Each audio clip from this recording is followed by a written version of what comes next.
Selamat pagi anak-anak. Kembali lagi dengan Miss Vera. Hari ini kita akan melanjutkan materi kita, pembelajaran kita tentang bunyi. Kalau kemarin kita sudah belajar tentang sifat-sifat bunyi merambat, memantul, dan menyerap, hari ini kita akan belajar bagaimana proses terdengarnya bunyi dari sumber bunyi sampai ke telinga kita, ya. Proses terjadinya bunyi dari sumber bunyi sampai terdengar ke telinga.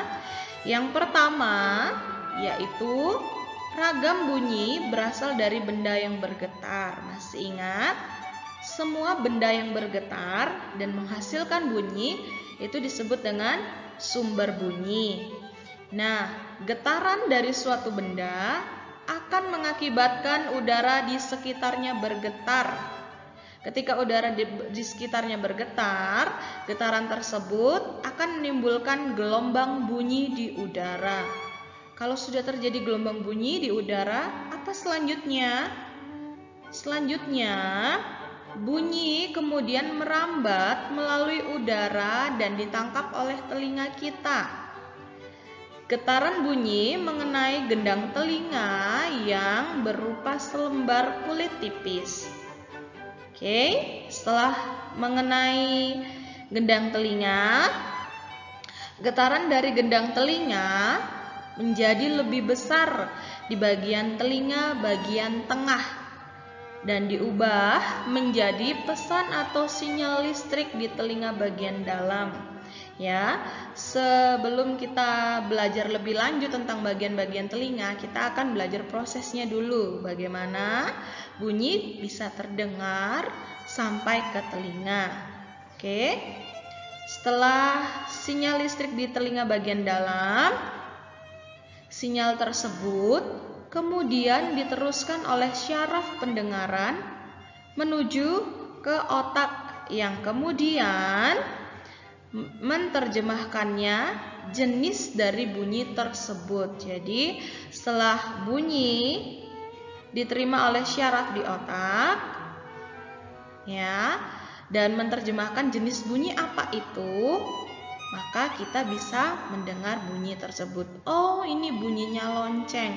Oh, ini bunyi suara seruling misalnya. Atau kalau tidak, ketika mama kalian memanggil misalnya Timothy, Dandi. Nah, itulah karena udara di sekitar bergetar, kemudian menuju ke gendang telinga, kemudian diubah menjadi sinyal listrik di bagian telinga dalam, kemudian diteruskan oleh syaraf pendengaran menuju otak dan terdengarlah bahwa oh, itu suara mama memanggil.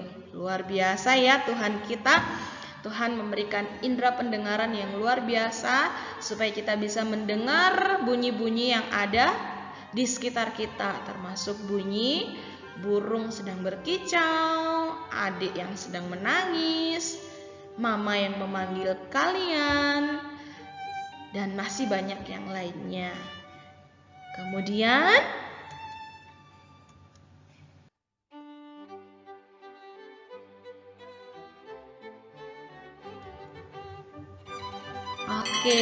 nah ini kalian bisa lihat bagaimana proses terjadinya bunyi terdengar sampai Have you ever wondered how sounds make their way from the source all the way to your brain?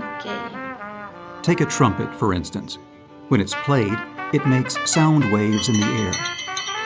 The outer ear catches the waves, which then travel through a narrow passageway called the ear canal. The sound waves reach the eardrum, which is a membrane roughly half the size of a dime. They make the eardrum vibrate, which in turn vibrates three tiny bones called the malleus, incus, and stapes.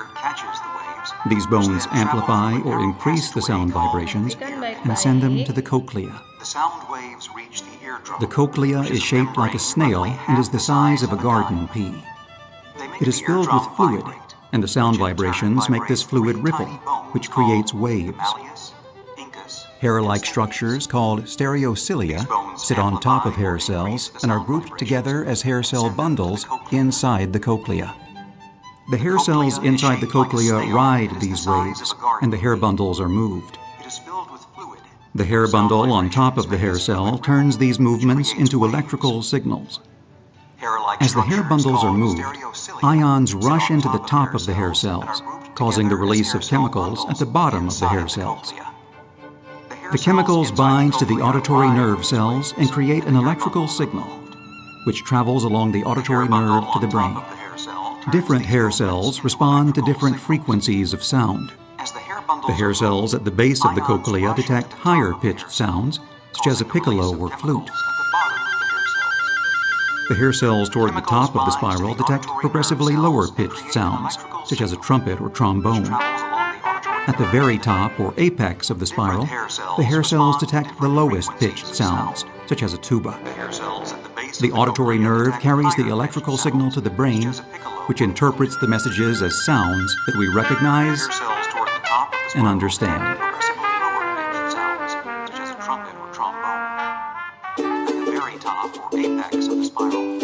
Cells detect the lowest pitched sounds, such as a tuba.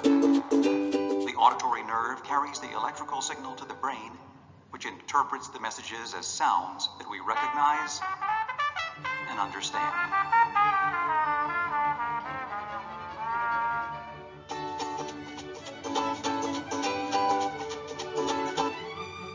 Ya, itu tadi proses terjadinya bunyi sampai terdengar ke telinga. Bunyi yang ada di udara masuk ke lubang telinga, kemudian menuju ke gendang telinga, dan seterusnya sampai bunyi tersebut diterima oleh otak, dan otak bisa mendeskripsikan bunyi apa itu. Oke, kita mau lanjut.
Selanjutnya,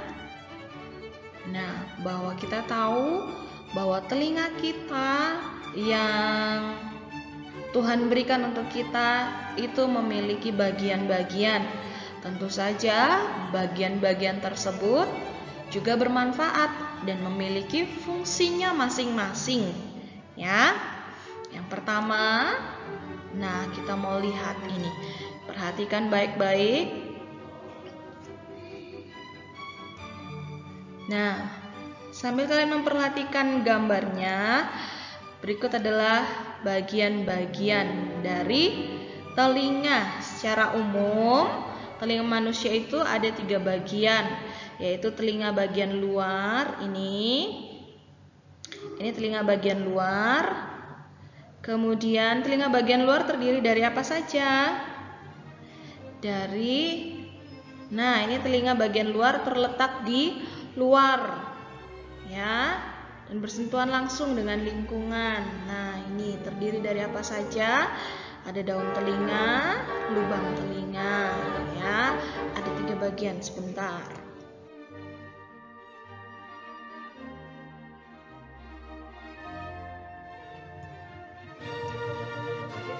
Fungsi utama telinga luar adalah untuk menangkap bunyi dari lingkungan untuk kemudian diteruskan ke telinga tengah. Nah, bagian telinga luar adalah yang pertama daun telinga. Fungsinya apa daun telinga? Mengumpulkan dan menyalurkan bunyi ke liang telinga. Setelah daun telinga ada lubang telinga. Kegunaannya adalah tempat masuknya bunyi ke liang telinga.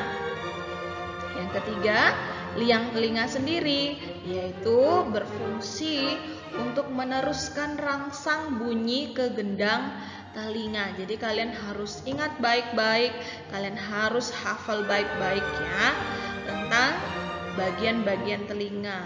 Ini adalah telinga bagian luar.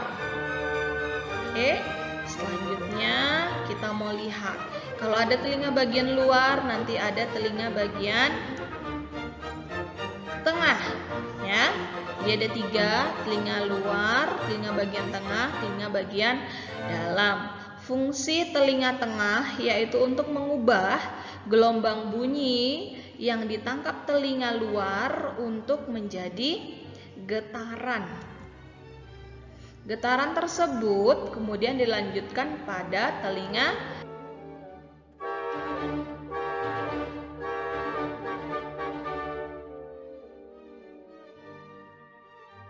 dalam. Nah, tadi dikatakan bahwa telinga bagian luar ada 3 bagian, yaitu daun telinga, lubang telinga, dan liang telinga. Telinga tengah juga ada bagiannya. Yang pertama ada gendang telinga. Fungsinya mengubah bunyi menjadi getaran. Kemudian ada 3 tulang pendengaran. Yang tadi disebutkan di video, ada tulang martil, tulang landasan, dan tulang sanggurdi. Fungsinya memperkuat dan menghantar getaran ke saluran telinga yang lebih dalam. Yang ketiga, ada saluran eustasius. Fungsinya menghubungkan rongga mulut dengan telinga dalam dan mengatur keseimbangan udara. Selanjutnya, nah, bagian yang ketiga ada telinga bagian luar, telinga bagian tengah, dan ini yang paling bagian dalam. Ya, telinga dalam adalah pusat kendali dari indera pendengaran kita. Fungsi telinga dalam adalah untuk mengubah getaran dari telinga dalam menjadi impuls listrik dan meneruskannya melalui saraf menuju ke otak.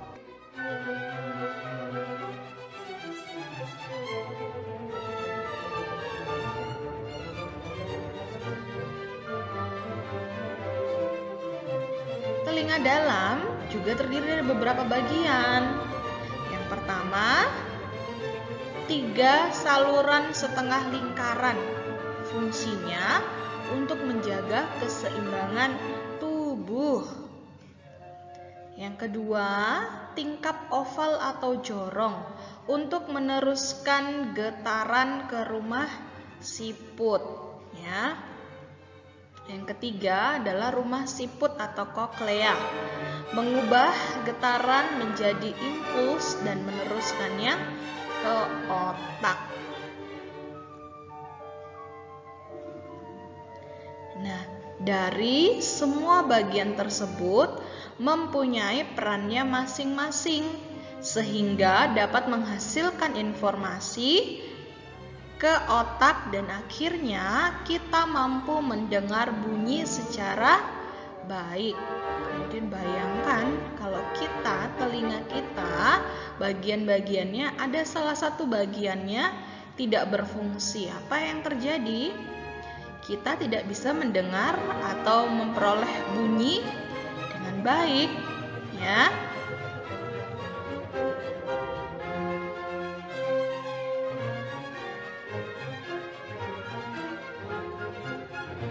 Nah, kalau kita sudah diberi sesuatu nih, misalnya Miss Vera diberi barang dan Miss Vera sangat sayang dengan barang itu, apa yang harus Miss Vera lakukan? Tentunya Miss Vera harus menjaga dan merawat barang pemberian orang itu. Nah, Tuhan sudah kasih kita telinga yang fungsinya luar biasa, betul?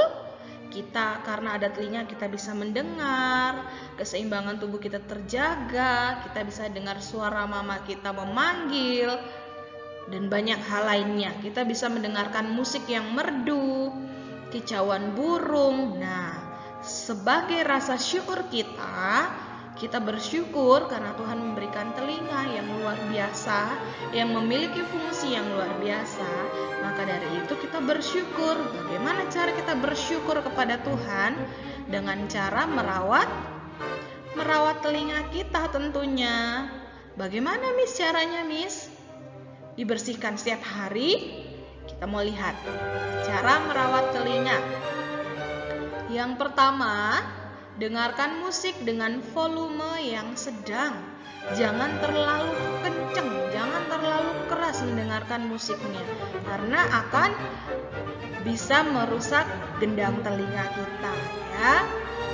Kemudian, jaga telinga dalam kondisi yang kering, ya. Jangan terlalu lama dibiarkan lembab. Oke, habis mandi, bersihkan telinga bagian luar kalian dengan handuk sampai kering, ya. Kemudian, bersihkan telinga dengan cara yang benar, ya. Kalau bisa jangan pakai cotton bud karena malah akan mendorong kotoran itu masuk ke dalam telinga, ya. Pakailah alat yang bisa yang baik, yang bisa membuat telinga kalian bersih tapi tidak melukai bagian-bagian telinga, ya. Yang kelima, periksa ke dokter ketika merasa ada gangguan pada telinga, ya. Miss, terus apa yang terjadi, Miss, kalau saya tidak merawat telinga saya, Miss? Tentu saja kalau kita tidak merawat, kita tidak menaati aturan, tidak merawat telinga dengan baik, pasti ada konsekuensinya. Yang terjadi adalah, ya pasti bisa terjadi gangguan telinga. Misalnya, apa saja, Miss, gangguan telinganya? Nah, yang pertama, tersumbatnya telinga oleh kotoran. Karena kalian tidak pernah membersihkan telinga, jadi bisa telinganya bisa tersumbat oleh kotoran, ya. Kotoran dan minyak yang dihasilkan kelenjar pada telinga menggumpal dan mengering. Apa yang bisa terjadi? Bisa menyumbat. Kalau itu sudah menyumbat telinga kita, bisa jadi kita mendengarnya itu tidak jelas jadinya, ya. Vertigo. Wah, ternyata vertigo ini salah satu gangguan dari indera pendengaran loh, atau telinga, ya. Jadi vertigo itu gangguan pada organ keseimbangan sehingga ruangan terasa berputar. Padahal kalau kita pikir vertigo itu pusing, ya kan? Ternyata gangguan pada organ keseimbangan yang membuat ruangan itu terasa berputar. Oke. Yang ketiga, tuli. Ya, tuli ini adanya kerusakan yang terjadi pada syaraf pendengaran. Tuli biasanya mungkin terjadi karena benturan yang sangat keras kepada telinga sehingga merusak syaraf telinga kita atau merusak gendang telinga kita. Bisa juga bawaan dari bayi, ya.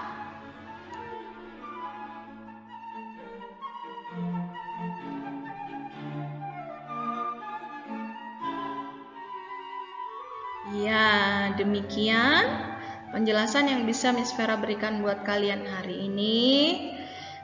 Doa Miss Vera, kalian tetap semangat belajar. Ya, tetap berikan yang terbaik untuk Papa dan Mama, pesannya Miss Vera. Ingat, rawat semua yang Tuhan berikan buat kalian, termasuk tubuh kita. Ya, rawat dengan baik tubuh kita untuk kemuliaan nama Tuhan. Tuhan Yesus memberkati.